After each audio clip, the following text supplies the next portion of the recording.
오사나와 베제탁의 Q&A 시작해 보겠습니다. 여러분, 혹시 발이라든지 발가락 다쳐보신 적 있으세요?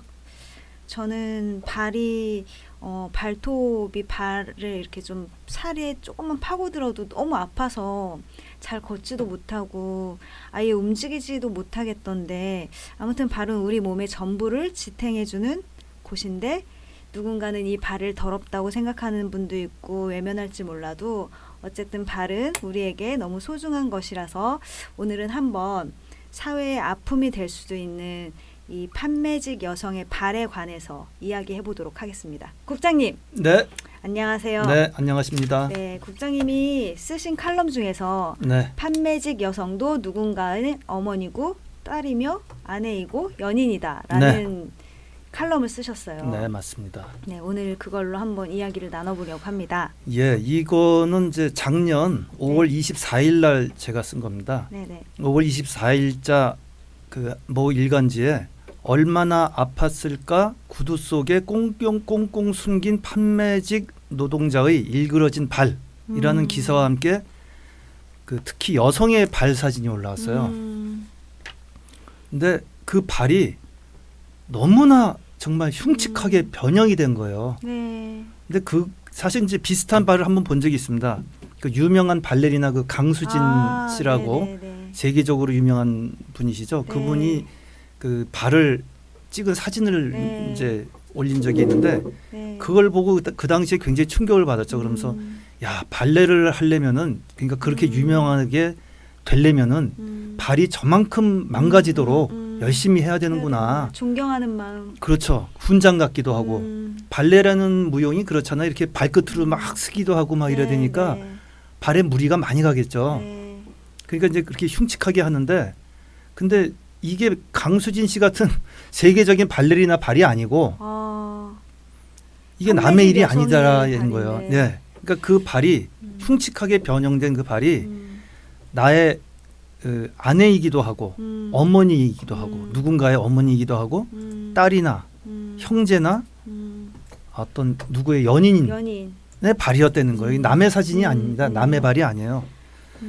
그러니까 얼굴도 이쁘고 몸매도 이쁘고 막 한데 발이 너무 그렇죠. 그 흉측하게 변형된 발이 아주 예쁘고 한 구두 속에 숨어서 판매직 여성들에게는 엄청난 고통을 주고 있는 거죠. 맞아요. 그러니까 막 국장님은 힐을 한 번도 신어보신 적이 당연히 없으시니까. 없죠. 네, 힐 신어보신 분은 어떠세요? 살짝 이렇게 조금만 구두나 힐을 신어도 네, 물집이 잡히고 네. 상처가 나고 발이 너무 아파요. 그래가지고 발만 아파요?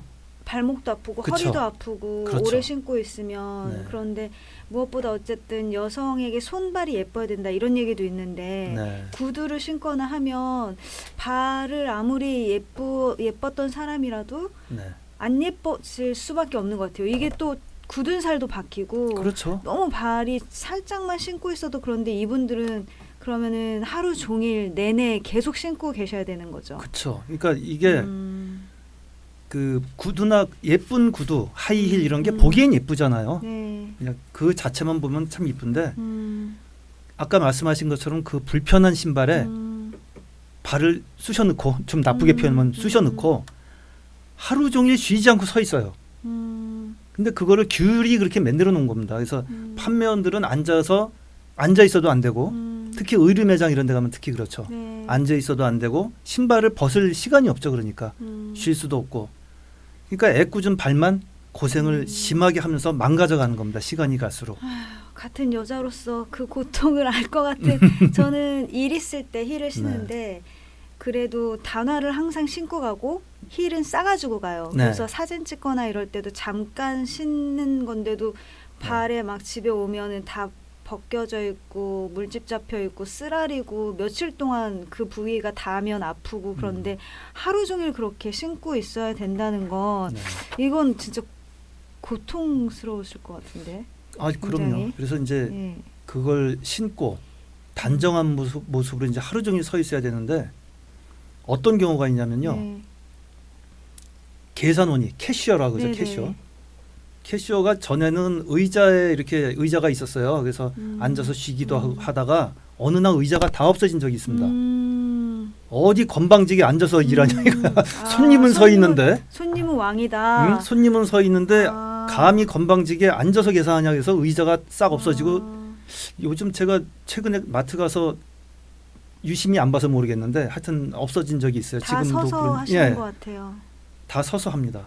그리고 근데 요즘은 워낙 또 갑질하는 손님들이 많잖아요. 그렇죠. 근데 이게 이제 아까 말씀드린 것처럼 그 판매직 여성도 여러 종류가 있잖아요. 또 그 서비스 센터 비슷한 게 있습니다. 그래서 뭐 환불하고 뭐 교환하고 뭐 이럴 때 이제 가는 센터가 있는데 제가 이제 모 마트에 갔을 적에 그 서비스 센터 구석에 여기에서 일하는 여성은 누구에게는 아내이고 어머니입니다라는 문구가 작게 써 있었어요. 나 이걸 보고선 사실 가슴이 뭉클했는데요. 그러니까 여기 소심한 절규라는 문구가 되게 마음이 아프네요. 이게 크게 써놨으면은 뭐 소심한 절규가 아니겠죠. 작게. A4 용지 반만하게. 음, 그러니까 이게 뭐라고 말은 하고 싶은데 또 크게 얘기했다가는 갑질 이상한 고객들이 하도 많아가지고 맞아. 진상 손님이라고 네. 그러죠.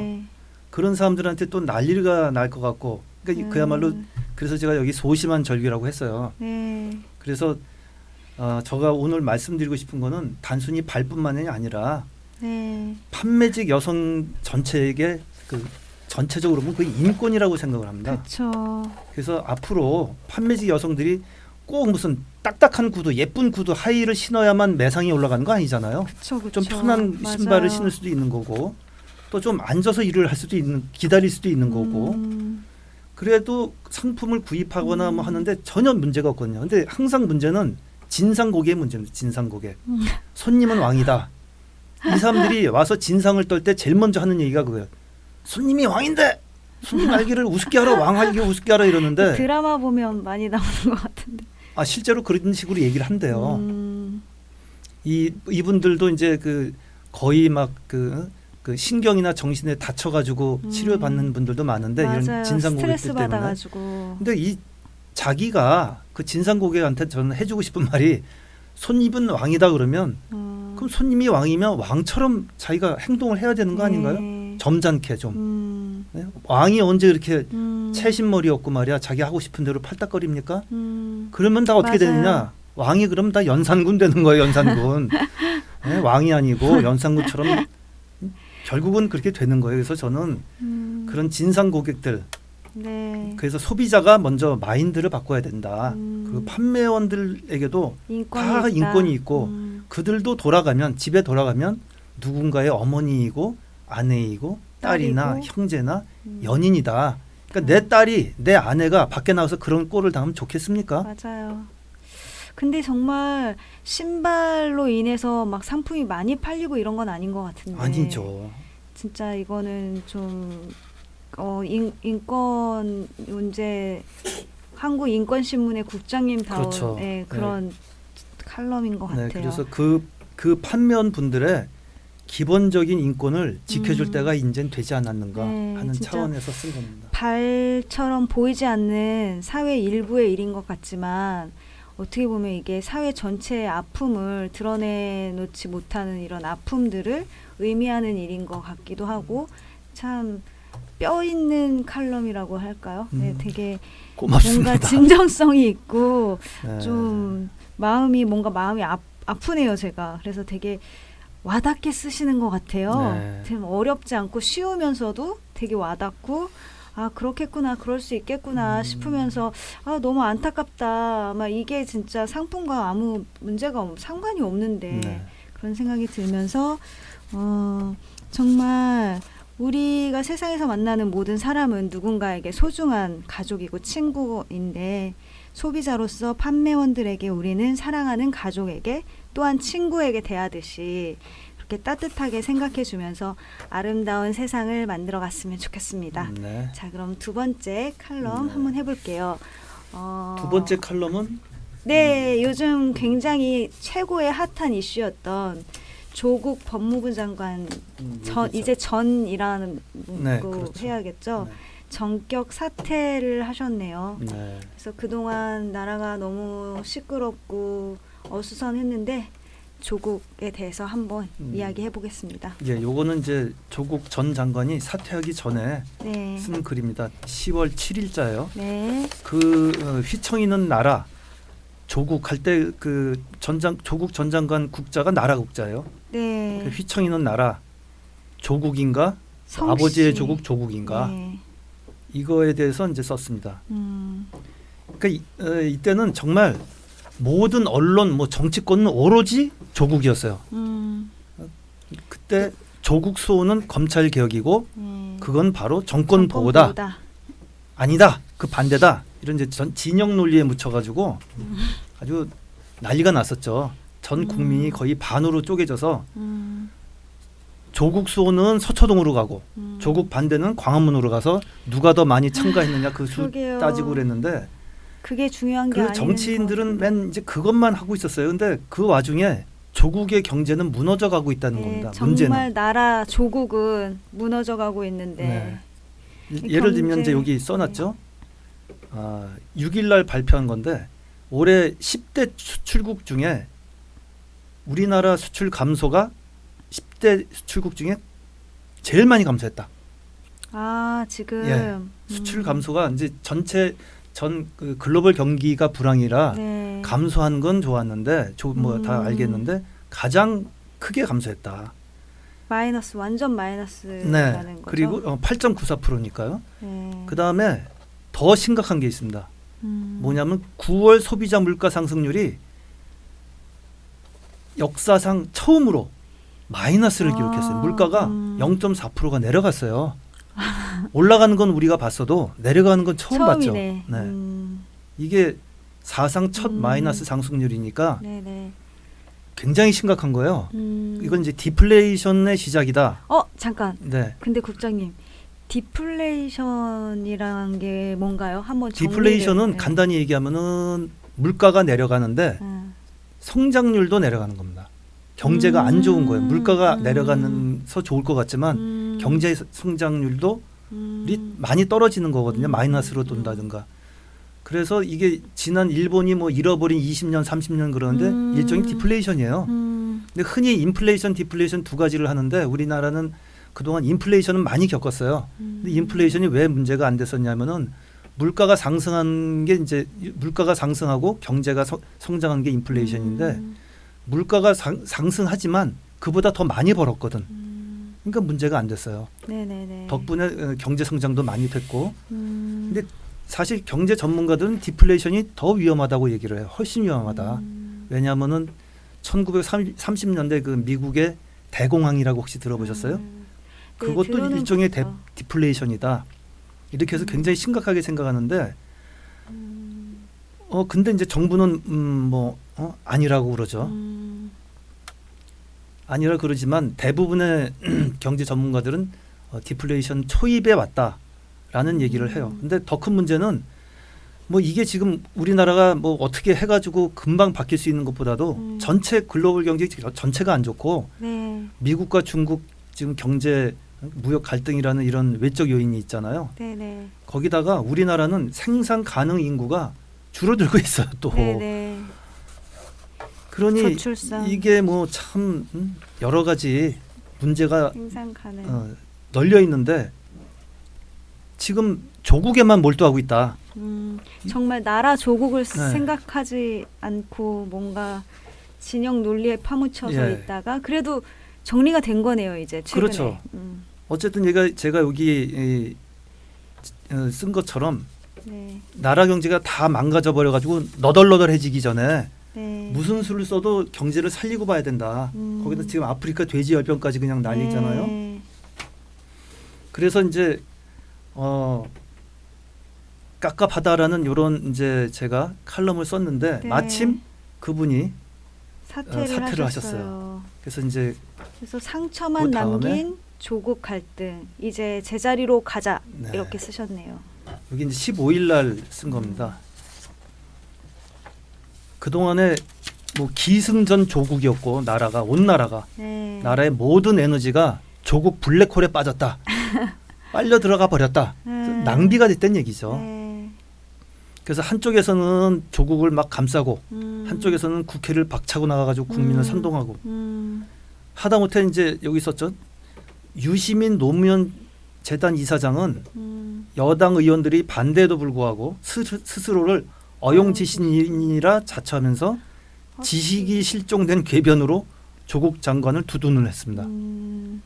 예를 들면 학교에 있는 컴퓨터를 그 여사가 네. 빼갖고 왔잖아요. 네네. 갖고 왔는데 그게 증거 인멸을 위해서 남들은 그 컴퓨터를 학교에 있는 걸 갖고 왔다 그러는데 유시민 이사장은 거꾸로 증거 보존을 위해서 갖고 온 거다라는 상식으로는 도저히 이해할 수 없는 궤변을 하면서 조국 장관을 두둔을 했어요. 그러다 보니까 중도층들이 반발을 초래해서 결과적으로 조국 장관 사퇴를 촉진시키는 결과가 나왔다. 근데 이렇게 많은 사퇴 압박에도 어쨌든 조국 장관이 절대 이거는 임명권자의 뜻이다 네, 라면서 그랬죠. 사퇴를 거부해 왔잖아요. 네, 네. 근데 갑자기 왜 사퇴를 했을까요?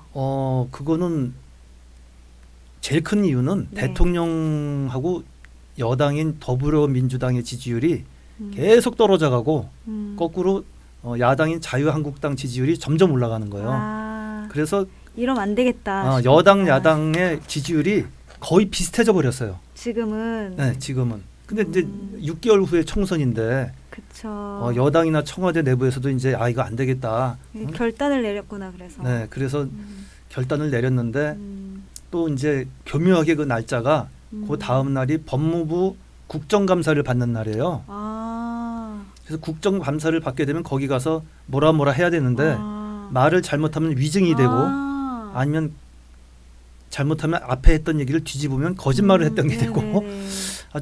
아주 좀 곤란한 입장에 놓여 있게 되니까 그날을 선택했다. 국정감사 전날 전격적으로. 근데 어쨌든 간에 이번 조국 사태를 이렇게 보면은 제가 제 경험상 한 사람 때문에 우리나라가 전체가 이렇게 막 시끄럽고 흔들리고 막 이리 모여 저리 모여 하고 막 분열되고 갈등한 건 저는 처음인 것 같아요. 최순실 네. 그 사건도 있었잖아요. 그렇죠. 그때 굉장히 시끄럽긴 네, 했어요. 근데 네. 시끄럽긴 했지만 일방적이었기 때문에 일방적으로 그때는, 얻어맞는 네. 상황이고 뭐 태극기 부대 내봤자 뭐 거의 10대 1 정도의 압도적인 차이기 때문에 뭐 이렇게 극심한 분열이나 갈등이라고 얘기하기에는 그쵸. 좀 아니었죠. 그때 일방적이었으니까. 근데 이번에는 전혀 달랐거든요. 이번에 완전 두 패로 딱 나뉘어져 가지고 네. 그랬었죠. 그래서 이제 어쨌든 조국 장관이 물러났지 않습니까? 네. 그러니까 이제는 조국을 반대했던 뭐 수호했던 다 제자리로 돌아가고 정치권도 그동안 미뤄뒀던 네. 아까 말씀드렸던 것 같이 경제라든가 네. 이런 것 쪽을 산적한 이런 과제들을 해결을 해야 조속히 되는 해결하자. 거죠. 예. 그 나라가 경제가 지금 도탄에 빠질 위기인데 정치권이 손 놓고 있으면 안 되죠. 네. 특히 자유한국당은 지금 네. 이제 이겼다 하면서 이긴 거에 쾌재를 도취할 부리는 때가 거예요? 아니고 네. 그동안 자기네가 그 국회에서 국회를 박차고 나간 게 벌써 무지하게 오래됐어요. 6개월 됐나? 뭐 한 8개월 됐나? 빨리 그랬던 국회로 것부터 돌아와야겠네요. 반성을 해야 돼요. 일단 국회로 돌아와서 반성해야 되고 또 아까 말씀드린 것처럼 이제 욕을 바가지로 먹어가면서 조국 수호의 조국수. 어용 지식인을 자처했다가 이번에 이제 조국 장관이 갑자기 사퇴하니까 졸지에 이제 흔한 말로 시쳇말로 새가 되어버린 우리 저 유시민 위원장도 빨리 이제 제자리를 찾아 돌아가고요. 언론도 이제 마찬가지고 그리고 광화문에 갔든 서초동에 갔든 거기 집회에 참가했던 국민들도 다 이제 또 모두 잊고 이제는 제자리로 가고 마음을 추슬러서 생업에 종사했으면 좋겠다. 모두 그래서 다 이제 자 이제 모두 제자리로 돌아가자라는 의미로 썼습니다. 간결하게. 그리고 여기 어용 지식인을 자처한 유시민 씨 말씀을 하셨잖아요. 네. 근데 학생들이 어용 지식인을 모르는 친구도 있을 것 같아서 네. 제가 한번 이거를 찾아봤어요. 찾아보니까 자신의 이익을 위하여 권력자나 권력기관에 영합하여 줏대 없이 행동하는 지식인이라고 나오는데 네. 혹시 국장님이 좀 더 첨부해서 이렇게 첨가해 주실 내용이 있으면 소위 얘기해 말해서 주세요. 이제 어용이라는 얘기는 음. 그 좀 군사 독재 시절이나 이럴 때 많이 썼어요. 그때는 이제 어용 학자, 어용 음. 언론. 음. 그래서 그 당시에 그 하다못해 무슨 장관 한 자리를 하더라도 나중에는 어용자가 붙었어요. 그 사람은 그 정권하고는 관계없이 자기는 정말 그 나라를 위해서 어떤 뭐 경제가 됐든 이런 부분을 위해서 열심히 자기는 한다고 했어도 나중에 나오고 나면 뭐 어용 지식인이다. 이제 그랬었는데 요즘은 이제 어용이란 말은 사라졌지만 갑자기 유시민 위원장이 그 어용 지식인을 자처했다는 거는 난 대놓고 이쪽 편을 들겠다. 근데 난 지식인은 왜 붙이는지 모르겠어요. 난 그냥 어용이다 그러면 되는데 그럼 자기 스스로는 계속 지식인이다. 자기 스스로 자기를 지식인이라고 하는 사람 처음 봤어요. 네, 네. 알겠습니다. 아무튼 이렇게 오늘 두 가지 네. 칼럼으로 또 얘기를 해봤는데요. 갈등은 해결을 위해서 존재합니다. 서로가 잘못된 것을 바로잡기 위해 노력하는 것은 너무나 좋은 일이지만 그것을 통해 혐오가 일어나는 것은 마음이 아프더라고요. 그래서 이제 국장님 말씀대로 모두 제자리로 돌아가서 자신의 일에 집중하고 더 단단한 나라를 만들기 위해서 각자의 위치에서 각자의 자리에서 최선을 다해서 사는 오늘 하루가 되기를 여러분 마무리 저희 이렇게 하겠습니다. 네, 수고하셨습니다. 감사합니다. 네, 감사합니다.